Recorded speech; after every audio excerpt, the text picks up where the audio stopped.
ओडिशा में घटगा माँ तारिणी के लिए प्रसिद्ध था। अब और एक नाम इसके साथ जुड़ गया है, अटेई जंगल सफारी। अटेई जंगल सफारी में आपका स्वागत है।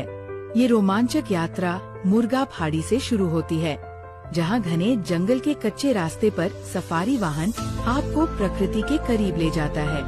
रास्ते में पक्षियों की चहचहाहट और पेड़ों की सरसराहट मन को सुकून देती है। थोड़ी ही देर में झाड़ियों के बीच से हिरणों का झुंड नजर आता है। उनकी कोमल चाल और मासूमियत से भरी आँखें जंगल की शांति को और भी सुंदर बना देती है।